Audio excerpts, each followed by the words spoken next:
మీ business ఏదైనా మీ ఊర్లో promotion చేయాలంటే అది సుమన్ టీవీతోనే సాధ్యం. ఇప్పుడే సంప్రదించండి.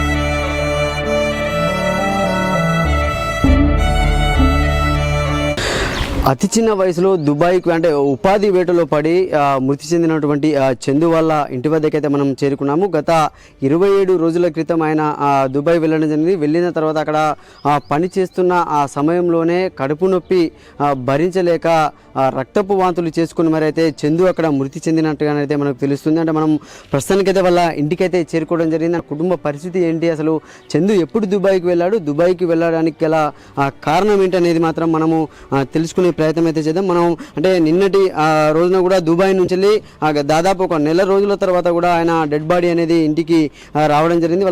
చెప్పండి, ఎప్పుడు దుబాయ్కి వేయండు, అసలు దుబాయ్కి పోవడానికి కారణం ఏంటి? దుబాయ్ పోవడానికి ఆర్థికంగా లేకపోవడం వల్ల కొంచెం ఇక ఎదిగిన మనిషి ఉన్నాడు కదా, ఇబ్బందులతోటి ఎందుకు ఉన్నాడు, నేను పారను పోయి అప్పులు తీర్చుకుందామనే ఆలోచనతోటి పోయిళ్ళు.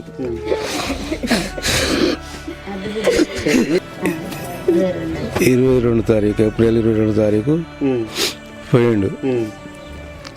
22 తారీఖు పోయినాక 23 నాడు దిగిండు, 24 నాడు డ్యూటీ ఎక్కిండు. అతి తొందరగానే డ్యూటీ జాయిన్ అయ్యిండు. జాయిన్ అయిన తర్వాత డ్యూటీ పోయిన బాబు అంటే పోయిన బాబు డ్యూటీకి పోయొచ్చిన పనికి పోయినా అందరూ మంచిగానే చూసుకున్నారు. అక్కడ ఉన్న అన్నయ్యలు కూడా నిజామాబాద్ జగిత్యాల వాళ్ళు ఉన్నారు, నన్ను మంచిగా చూసుకుంటారు, వంట చేసారు అని కూడా వీడియో చూపించాడు.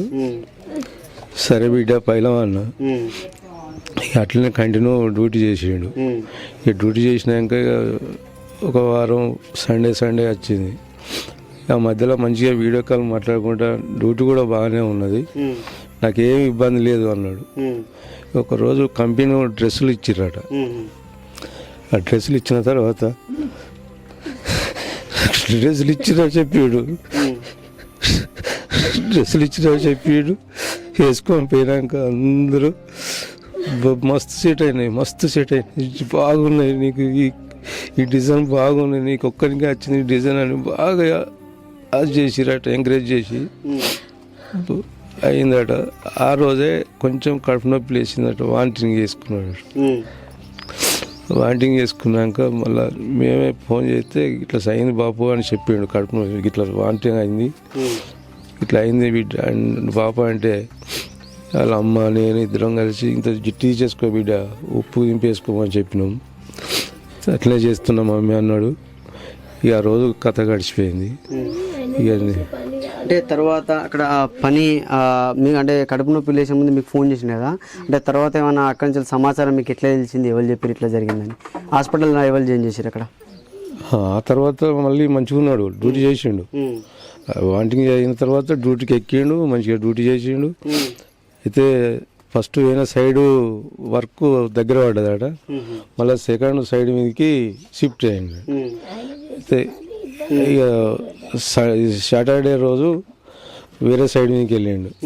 వేరే సైడ్ మీదకి వెళ్ళినాక ఈయన ఐటీఐ చేసిన మన డీజిల్ మెకానిక్ ఎలక్ట్రిక్ చేసిండు. ఆ సర్టిఫికెట్లు తీసుకుపోయి ఫోర్మెన్కి ఇచ్చారు. ఆ ఫోర్మెన్కి ఇస్తే ఏమన్నాడంటే, నువ్వు అన్నీ కరెక్ట్గా ఉన్నావు, నువ్వు ఎలా వచ్చినావు, ఇంత స్టడీ చేసినావు, తోలిన ఏజెంట్ వేసేటోడు ఇట్లా మోసం చేసిండు కదా, మీరు హెడ్ ఆఫీస్కి పోయి పేపర్లు అప్పచెప్పమని చెప్పారు. ఇక ఆ రోజు శనివారం పొద్దుకింది, ఇక తెల్లారితే సండే, ఇక మండే నాడు పోయి అప్పచెప్తా హెడ్ ఆఫీస్కి పోతా అని అనుకున్నాడు. ఇక సోమవారం నాడు నైటే పొద్దున్నే 10 గంటలకే కడుపు నొప్పి లేచింది. ఇక నైట్ అంతా సండే నైట్ను సోమవారం డే అంతా ఇక కడుపు నొప్పితో ఉంటే నేను ఇక అదే బాధతోటి ఆ పక్క పండు ఉన్న రాజన్న కన్నా చెప్తాను, ఫోన్ ఈ బిడ్డ అంటే వచ్చిండి మేము పోతాం, కంపెనీ బండి వస్తుందట, ఫోన్ చేసిండు అన్నాక ఇక ఇక కంపెనీ బండి కొంచెం లేట్ అయిందని అంటారు. ఇక అసలు డీటెయిల్స్ పూర్తి తెలియదు నాకు. అంటే ఇక్కడి నుంచి మీరు ఏజెంట్తో ఏ పని అని ఈ పిల్లాన్ని పంపించారు, అక్కడ అసలు ఆడేం పని చేసిండు అసలు? ఎలక్ట్రికల్ అని పంపించినాం. ఓకే. ఆడికి పోయినాక పార పని చేయించారు, బిగర్ పని. ఎంత డబ్బులు వరకు కట్టారు మీరు ఏజెంట్కి? నేను 80,000 కట్టిన. 80,000 కట్టి మొత్తం టికెట్ చేతి ఖర్చు అన్నీ నాయే. అన్ని ఖర్చులు పెట్టుకొని 80,000 ఏజెంట్కి ఇచ్చి పంపించిన. అంటే ఏజెంట్ ఏమన్నాడు మళ్ళీ? మీరు ఏజెంట్ సంప్రదించే ప్రయత్నం చేశారా? చేసిన, ఫోన్ కాల్ చేసిన. ఏమైంది, ఇది ఆయన పేరు తిరుపతి, ఏమైంది అన్న, గిట్లా చేసినావు, గిట్లా మోసం చేసినావు, ఎలక్ట్రికల్ అని బిగర్ పని పెట్టినావు కదా అంటే, మనకు డైరెక్ట్ మెడికల్ కాలేదు, అది ఎంట్రీ కాలేదు కాబట్టి అడిగి పోయినాక వర్క్ చేసిన కొద్దీ ఈ పేపర్లు అప్పచెప్తే వర్క్ ఇస్తారు, నేను మేలు పెట్టిన కంపెనీకి అని చెప్పిండు. ఏం పెట్టినావా అన్న, వాడు పరిచయం అవుతుండు, అదే బాధతో ఉన్నాడు, కుమిలిపోతుండు, ఇట్లా చేస్తావా అన్నాక మళ్ళీ నా కొడుకు కూడా ఫోన్ చేసిన. ఫోన్ చేస్తే ఇక ఆయన ఏం చేస్తాడు పాపు, ఇక నా కర్మ అనుకున్నా అని అంతలో ముగించండి. అంటే మళ్ళీ ఇప్పుడు చనిపోయిన తర్వాత మళ్ళీ మీరు ఏజెంట్ని ఏమన్నా సంప్రదించారా? మళ్ళీ ఏమైనా ఫోన్ లేకుండా? ఏం చేయలేదు. మేము వారం రోజుల నుండి ఏడ్చుకుంటూనే ఉన్నాం, కానీ ఏ వ్యక్తిని మేము మందులేయలే, ఏ వ్యక్తితోటి అది చేయలేదు. మీతో ఏమన్నా మాట్లాడిండా చందు లాస్ట్గా ఏమన్నా? నాతోటి మమ్మీ కడుపు నొప్పి లేచింది నాకు బాగా అని చెప్పిండు. చెప్పినాక నీకు అట్లెందుకు నొత్తుంది అంటే, ఏమో మమ్మీ నాకు బాగా నొత్తుంది అంటే, సరే తినానా మరి గట్లెందుకు నొత్తుంది అని నేను చెప్పినాక బాపుకి ఇత్తన్న మాట్లాడి బిడ్డాను. ఇక వాళ్ళ బాపుకి ఇచ్చేసినాక అదే లాస్ట్ ముచ్చట. ఇప్పుడు చందుకు చిన్నప్పటి సంది ఏమన్నా సమస్యలు ఉన్నాయి? ఇక్కడ ఉన్నప్పుడు ఎట్లుండే? ఇక్కడ ఉన్నప్పుడు ఏం లేదు. ఆయన పుట్టినప్పుడు హాస్పిటల్లో చూంచినాం అంటే ఇంతవరకు కూడా ఏం లేదు, మంచిగా ఉన్నాడు. చందు వల్ల తమ్ముడు ఉన్నాడు, చెప్పు అంటే ఎట్లుండేది అన్న నీతోని? ఏమన్నా లాస్ట్గా ఏమన్నా మాట్లాడాడు? మాట్లాడాడు, కడుపు నొత్తుంది అని అడిగింది. ఎట్లా ఉండేది ఇక్కడ అన్న నీతోని ఉన్నప్పుడు? ఇక్కడ ఉన్నప్పుడు ఇద్దరు ఎట్లా ఉండేది మీరు? మంచిగానే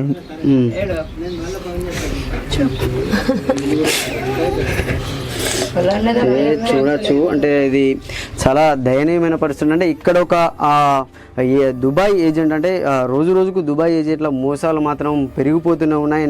అది అంటే ఇక్కడ ఒక పని చెప్పడం, అక్కడికి పోయిన తర్వాత ఇంకో పని చెప్పడంతో కూడా అంటే ఒక యువకుడు అంటే అక్కడ పని చేయలేక అంటే ఒక ITI డిప్లొమా చేసినటువంటి యువకుడు ఎలక్ట్రీషియన్లో కూడా ఒక నైపుణ్యత వంటి ఇక్కడి నుంచి ఎలక్ట్రీషియన్గా పంపించి అక్కడ తట్టాపార పని చేయించడంతో కూడా కడుపు నొప్పి భరించలేక రక్తపు వాంతులతో మృతి చెందిన వార్త మాత్రం అది విషాదం అని చెప్పుకోవచ్చు. తల్లిదండ్రులు మాత్రము హృదయ విధాయకంగా కూడా వాళ్ళు విలపిస్తున్న పరిస్థితి. అంటే ఇలాంటి మోసాలు మాత్రం గవర్నమెంట్ ఇంకా జరగకుండా చూడాలని కూడా వీళ్ళు ఇక్కడ చెప్తున్న పరిస్థితి ఉంది. కెమెరామెన్ శేఖర్తో సతీష్, సుమన్ టీవీ.